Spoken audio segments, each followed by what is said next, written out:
He is working very, very hard, and I think he's going to put it all together. So many things are happening, many good things. Threats to Europe and America, the Middle East, and other places are really calming down. It's a lot different than it was just 1 year ago. Just 1 year ago, the world was actually on fire. A lot of people didn't know it. And in Nigeria, we're annihilating terrorists who are killing Christians. We've hit them very hard. They've killed thousands and thousands of Christians. What's that all about? Much of this unprecedented success is possible because I rebuilt our military in my first term. The announcement landed with a thud and then echoed with disbelief. Donald Trump declared the creation of a new international body called the Board of Peace, then announced, without irony, that he had the great honor of being selected as its chairman. The reveal was framed as a moment of destiny, yet the details made clear that the board was conceived, structured, and staffed under Trump's direction, leaving little doubt about who did the choosing. What followed was not a surge of diplomatic enthusiasm, but a wave of skepticism, mockery, and fatigue that quickly defined the story. From the outset, commentators seized on the spectacle of self-bestowed leadership. Trump's tone suggested surprise and humility, as if an independent global community had tapped him for the role. Critics found the posture hard to take seriously. In their view, the performance leaned heavily into self-congratulation, blurring the line between international diplomacy and personal branding.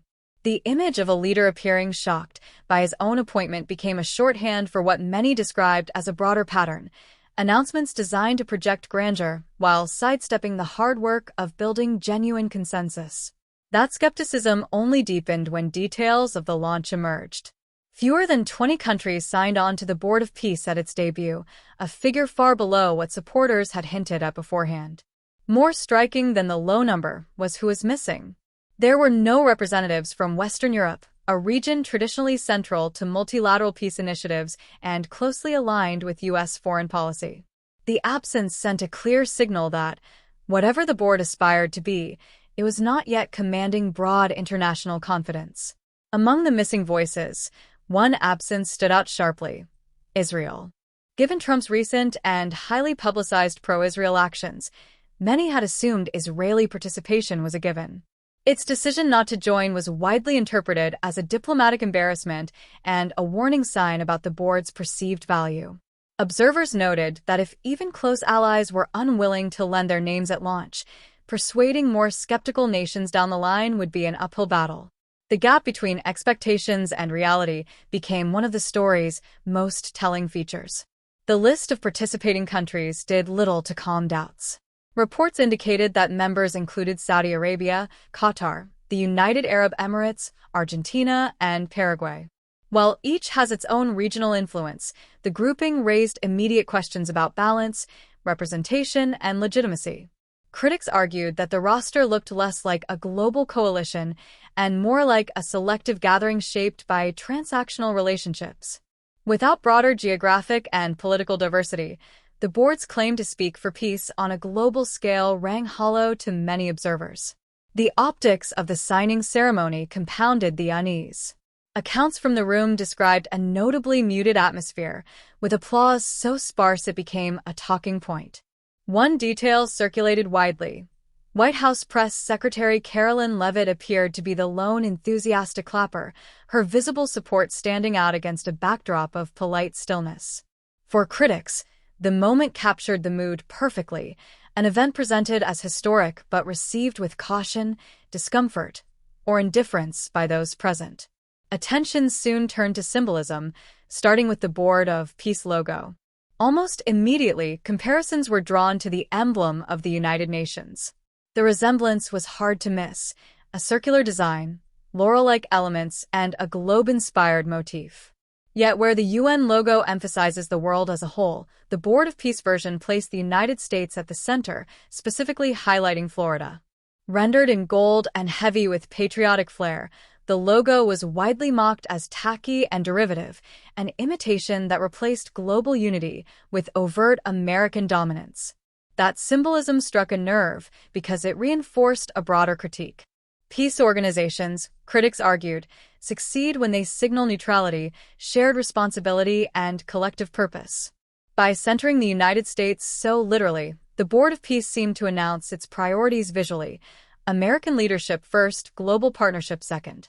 To skeptics, the design choice was not accidental but revealing, underscoring the perception that the board was less about fostering cooperation and more about projecting influence and personal legacy.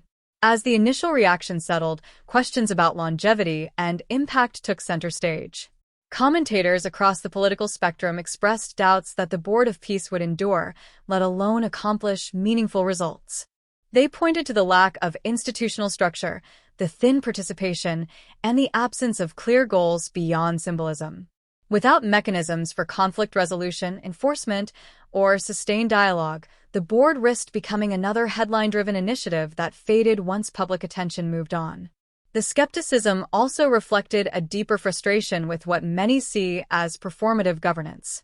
For critics, the Board of Peace was not an isolated incident, but part of a pattern in which grand announcements substitute for substantive policy. The repeated emphasis on spectacle, titles, ceremonies, logos, felt disconnected from the complex realities of diplomacy and conflict resolution. Each new reveal seemed to demand attention while offering little reassurance that it would translate into tangible outcomes. Supporters of Trump, meanwhile, argued that unconventional approaches are often dismissed before they have a chance to prove themselves.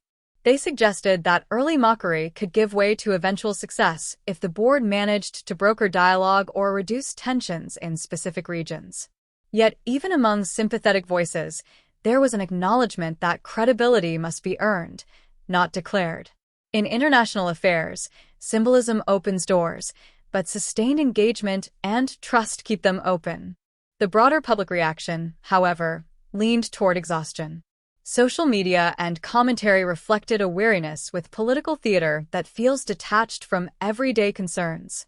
For many, the Board of Peace became another example of how serious issues, war, diplomacy, global stability, are increasingly filtered through the lens of personal image and spectacle. The laughter and sarcasm masked a deeper unease about the state of governance and the erosion of shared standards for leadership.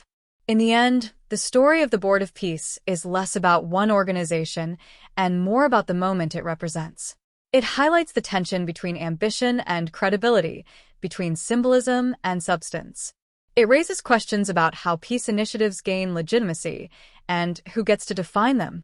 And it underscores a growing public impatience with what is perceived as unserious governance at a time when global challenges demand focus and cooperation.